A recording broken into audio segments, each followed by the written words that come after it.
And if you see behind me, we have car after car lined up that are here to receive pet food and treats. And it's always an eye-opening experience for me when we do these each month to see how many families show up. Many times we take for granted just basic needs that people have, and animals are no different. We want to make sure that they are taken care of as well. The pet pantry is something that we believe is a necessary service that we want to give to the residents, specifically of District J. And also gives us an opportunity to engage with the residents, to hear their needs, understand the dynamics of each neighborhood. We know that there's a challenge with stray animals. We know that there's a challenge with resources for microchipping and spay and neuter and other services. And so this is a collective effort of many of the partners who stand behind me today to really get out into the community, do what we can to service the constituents. And you're going to hear from them on some of the services that they provide. One that I want to highlight is Pets for Life, which is something that the Houston Humane Society has reached out to the District J office and selected us as the only city, or the second city in Texas after Corpus Christi, but one of the only cities around the nation that is doing this service where they go door to door to engage with the residents that have pets, understand some of the needs that they have, and then provide some services for free. So you'll hear about that, as well as some of the other partners that we have and the services that they provide. So first, I want to bring up Gary Poon with the Houston Humane Society. Thank you, Council Member. And my name is Gary Poon. I'm the President and CEO of Houston Humane Society. I want to highlight 3 programs like today's, we partner with Council Member. One is today is the pet food distribution. We brought in about more than 5,000 pounds of pet food and also pet treat as well. So please come if you are still at home right now, actually. Yeah. And also it's we partner with Council Member with and also Bark on Healthy Pet Healthy Street. We give our voucher to for spay and neutered. So please sign up, because that is the only way to save life actually. And the third program I want to talk about is a Pets for Life. That's a brand new program. Like in Houston area, we never had this program before. And that's the program is that our staff and volunteer will go door to door to knock on the people's door and then talk to the people to talk to them about ask them about the resources they need, and also it's provide pet food, spay and neutered, and also it's vaccinations for all the residents. So we are going to start in our really small area. We want to learn about the program, and then later on we are going to expand the program. Hopefully it's one day we can cover the whole district and then the whole Houston area actually. Yeah. And thank you so much. Now we will hear from Nikki Cooper with Bark. Hi, I'm Billy Rudolph. On behalf of Bark, I just want to thank the Houston Humane Society for their efforts today, and the other folks that are out here coming together. It takes a community, it takes efforts like these and animal advocates to come together and make sure that during tough times like these, we know that families want to be able to keep their pets at their house. So it's one of the efforts here at Bark to make sure that that happens. And to Councilmember Pollard's office and their efforts to really educate their community about the importance of spay and neuter, the importance of making sure you microchip your pets. Those kinds of things go a long way in making sure that we help control this pet population, and we all work together to make sure that the pets have happy, healthy homes. Thanks so much. Next you will hear from Charmaine LeBlanc with Team Farrell. Good morning, everybody. There's so many things I could say.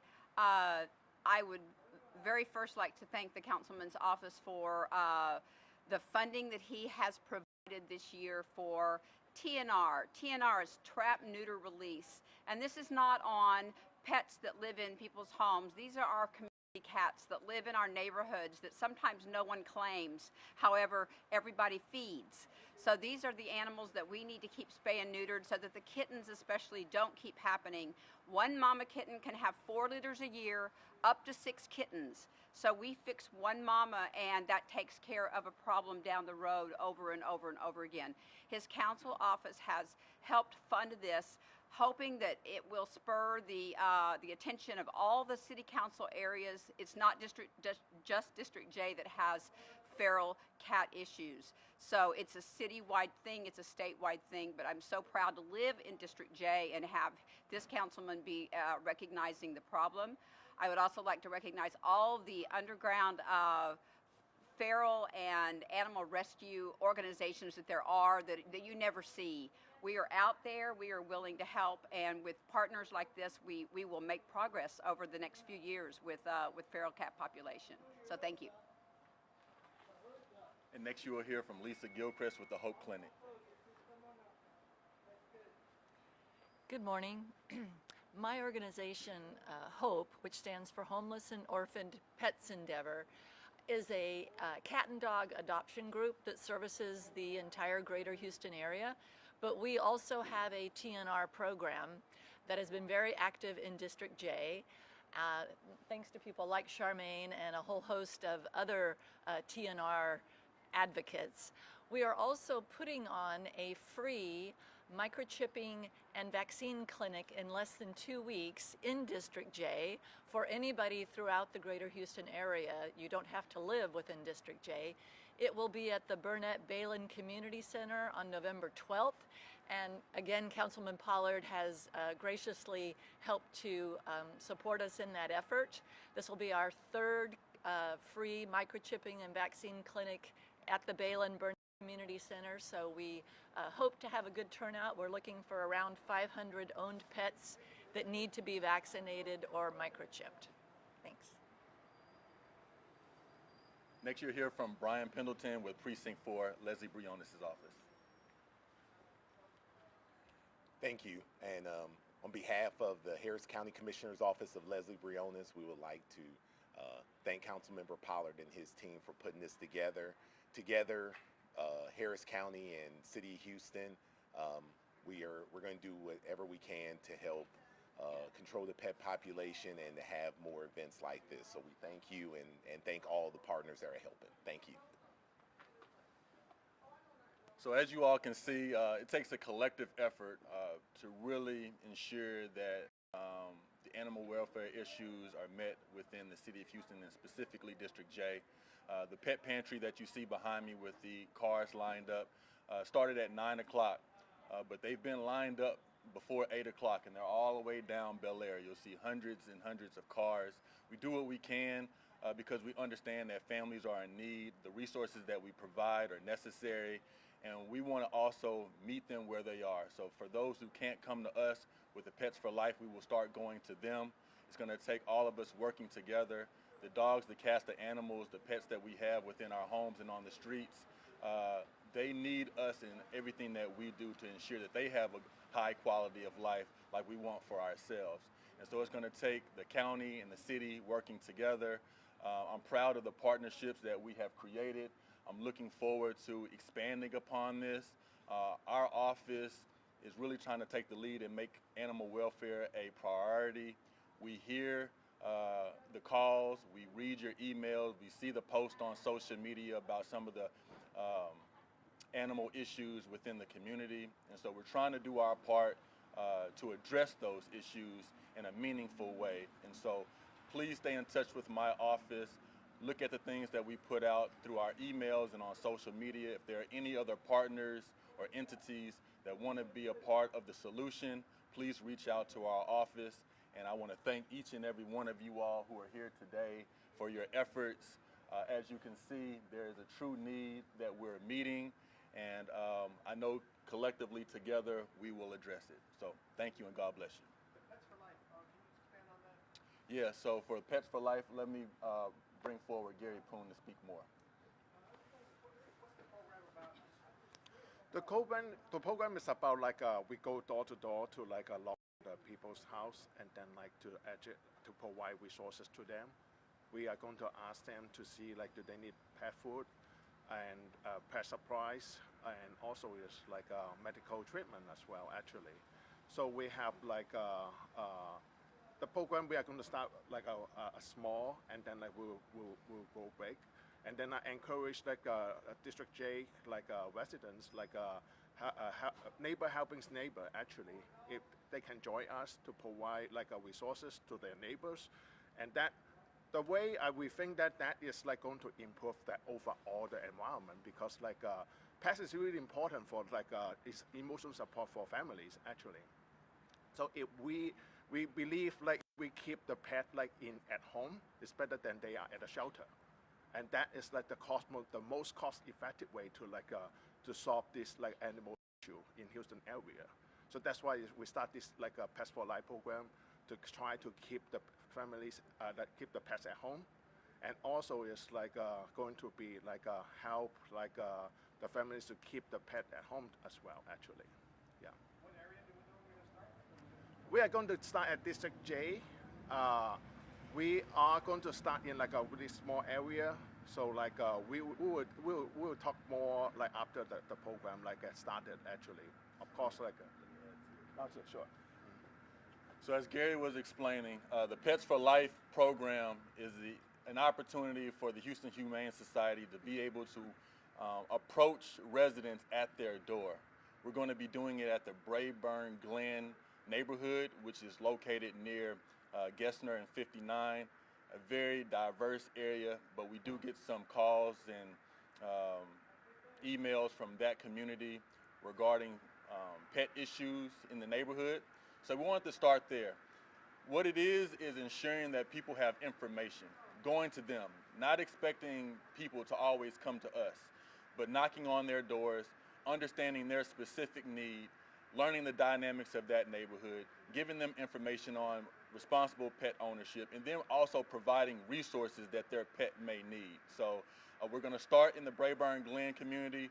Hopefully it goes well there and we can expand to other communities within District J, and then hopefully one day citywide. So it starts now.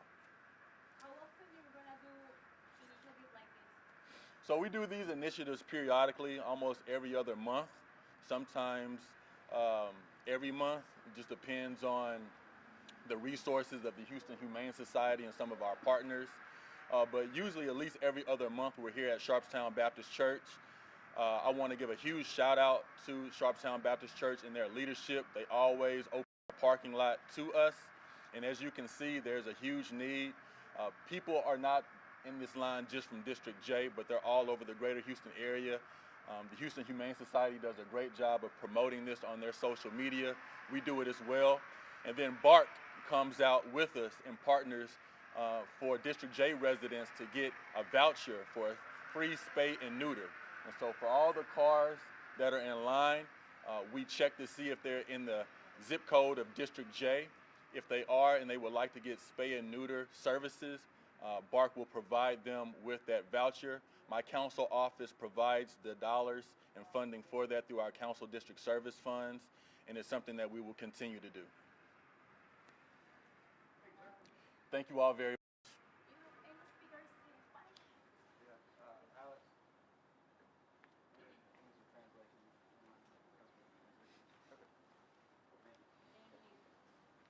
Hola.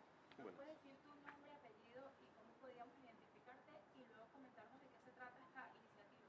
Sí, mi nombre es David Alexander Brizuela, yo soy el Deputy Chief of Staff de la Oficina del Concejal, y esta iniciativa respetadamente es para, si usted ve atrás, tenemos un montón de líneas de carro. Nosotros lo que hacemos es damos comida, damos servicios, damos lo que la comunidad necesita para cuidar sus gatitos, sus perros. Entonces ellos pueden venir aquí a esta iglesia, se ponen en línea y le podemos dar todos los servicios que ellos requieren gratuito, proveído por el concejal. ¿Solamente va a ser el día de hoy o ellos pueden comunicarse a algún lugar? ¿Cómo Ah, pueden comunicarse si se- tienen alguna petición consular? Sí, esta iniciativa está pasando hoy, pero nosotros lo tratamos de hacer cada mes. Pero si quieren contactar, aquí tenemos el Houston Humane, tenemos BARC, pero siempre pueden contactar a nuestra oficina y los podemos conectar. ¿Nos puedes decir cómo pueden contactarnos? Sí, les doy mi celular personal, es 713-927-3232. ¿Y de dónde nace esta iniciativa? Es la primera vez que lo hacen, ¿verdad? Esta no es la primera vez, ya tenemos unos añitos haciéndolo, pero cada año crece más y más. ¿Y de dónde nace? ¿Por qué lo hacen? Por la necesidad. Cuando uno va y toca puertas, a veces, ¿qué es lo que necesitan? Creo que esto empezó cuando nosotros andamos en nuestras comunidades, la gente necesita ayuda y esto es algo que nosotros, gracias, tenemos a partners como BARC y Houston Humane, que ellos vienen a nosotros y nos conectamos y hacemos todos trabajando en Synergy, entonces podemos hacer esto una realidad. ¿Y el día de hoy hasta qué hora van a estar? Hasta que se termine la comida. ¿Cuánto tienen? Tenemos unas 3 trocas llenas de comida, pero si ve, la línea está grande, pero hasta que la última bolsa se va, aquí vamos a estar en el frío. Gracias. Thank you all.